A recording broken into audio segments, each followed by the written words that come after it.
Hai, channel ini tentang reaction, inovasi teknologi, keterampilan, dan sains. Kadang aku juga ngeliput langsung hal-hal yang menarik yang ada di luar sana. Jadi jangan lupa klik tombol subscribe dan loncengnya. Oke. Saya ucapkan terima kasih Anda sudah mengklik video ini. Kali ini saya akan menyampaikan survei dari IMHO. 10 rata-rata penyebab kematian terbesar perharinya sepanjang tahun 2017 sampai dengan tahun 2021 di Indonesia. Dan ternyata COVID-19 bukan merupakan penyebab kematian tertinggi di Indonesia.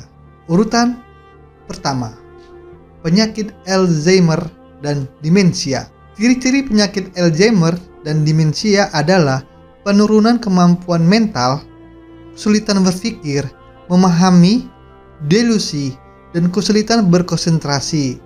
Penyakit ini bisa disebabkan oleh faktor genetik, adanya gangguan pembuluh darah pada otak, kelainan metabolisme, atau diagnosa lainnya. Penyakit ini cukup kronis dan penyakit ini sulit sekali untuk disembuhkan. Kematian yang disebabkan oleh penyakit ini rata-rata sebanyak 131 jiwa per harinya di Indonesia. Urutan ke-9, penyakit diare akut. Penyakit diare biasanya disebabkan oleh virus atau makanan yang terkontaminasi oleh parasit. Jika dehidrasi sudah masuk dalam fase parah, maka dapat mengakibatkan gangguan pada fungsi ginjal, kejang, bahkan kehilangan kesadaran. Kematian yang disebabkan oleh penyakit diare ini rata-rata sebanyak 188 jiwa per harinya di Indonesia. Urutan ke-8, penyakit hati kronis. Penyakit hati ini bisa disebabkan saat kita ditinggalkan pas lagi sayang-sayangnya dan dicabut pas lagi enak-enaknya. Apa ya ini?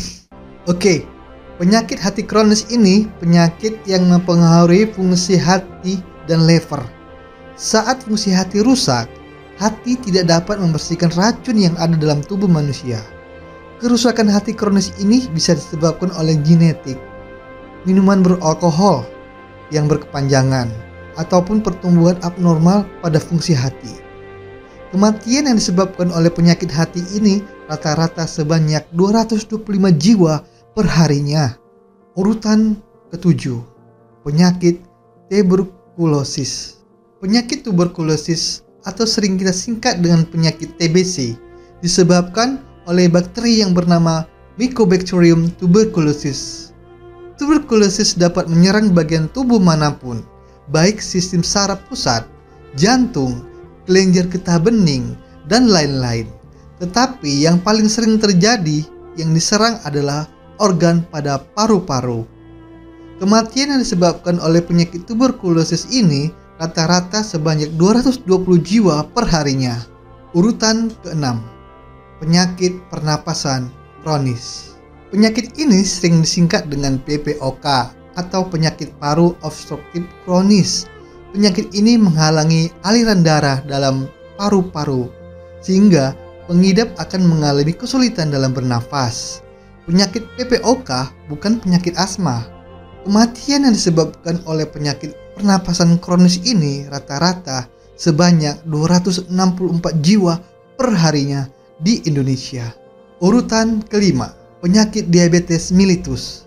Penyakit diabetes mellitus adalah penyakit yang mengganggu kemampuan tubuh dalam mengolah gula darah menjadi energi. Penyakit diabetes mellitus ini bisa dipengaruhi oleh faktor-faktor genetik hingga gangguan hormon insulin. Kematian yang disebabkan oleh penyakit diabetes mellitus ini rata-rata sebanyak 266 jiwa per harinya di Indonesia. Urutan keempat, COVID-19. COVID-19 merupakan penyakit yang masih menjadi momok menakutkan sampai dengan sekarang. Obat COVID-19 masih belum ditemukan.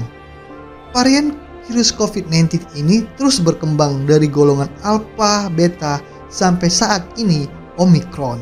Kematian yang disebabkan oleh penyakit COVID-19 ini rata-rata per harinya sebanyak 330 jiwa per harinya di Indonesia.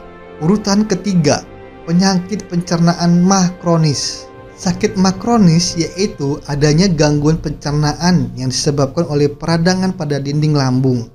Gejala penyakitnya perut terasa kembung, nyeri pada perut bagian atas, kehilangan nafsu makan, mual dan muntah, dan berat badan menurun.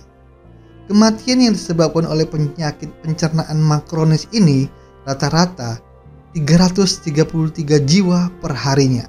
Urutan kedua, penyakit neoplasma atau disebut dengan penyakit kanker. Penyakit neoplasma atau kanker ini digolongkan menjadi 3 kategori, yaitu neoplasma ringan, neoplasma praganas, dan neoplasma ganas. Neoplasma ringan adalah adanya benjolan lemak di bawah kulit, di leher, lengan, punggung. Neoplasma jenis ini tidaklah membahayakan.